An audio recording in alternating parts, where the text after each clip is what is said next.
Ben bir defa işe gelirdim, cavan oğlan idim. Hesap verirsiniz, namaz kılmırdım ben. Gördüm bir neneni külah yıkır, nene durur bir de yıkılır. Nene, ben de işe tələsirdim. Vacip bir işim var idi. Beni gözlemeliydilər. Dedim ki, ben bu nənəni burada belə qoyub gedə bilmərəm.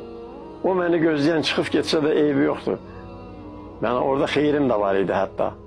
Yani o adamla görüşecektim, xeyrim var idi. Dedim ben bunu belə qoyub gedə bilmərəm. Çatdım, nənəni durğuzdum yerden. Ay nənə harada qalsın? Bala bala burada, bala bala burada. Ben 1-2 kilometre yol apardı beni.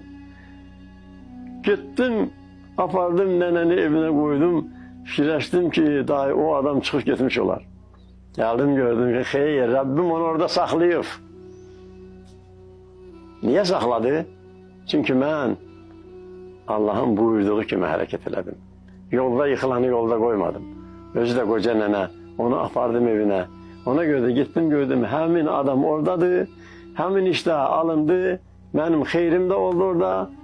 Ve qayıtdım geldim eve. Görürsünüz, yani insan Allah'ın buyurduğu kimi yaşayanda o hiç senin fikrini çəkməz. Rızı fikrini çəkmək. Niye çəkirsən ki? Seni yaradan Allah sana her şeyi verecektir. Neden korkursan sen? Sen fikirləşirsən ki, benim bir tane çörəyim var, onun parasını versem, ben ac qalarım, bəs sabah ne yiyərəm? Onda bəs senin imanın hardadır? Bəs senin təvəkkülün hardadır? Bəs sen necə Allah'a sığındın? Necə sen qorxdun bu sabah ac qalarsan? Əvvəla sen sabahın fikrini niye çəkirsən? Ne bilirsən sabaha sağ çıxarsan? Bu bir. İkincisi de sabahın öz rızısı var. Sen bugünkü rızığından sədəqə ver. Sabahın öz rızısı var. Rabbin sana gönderer.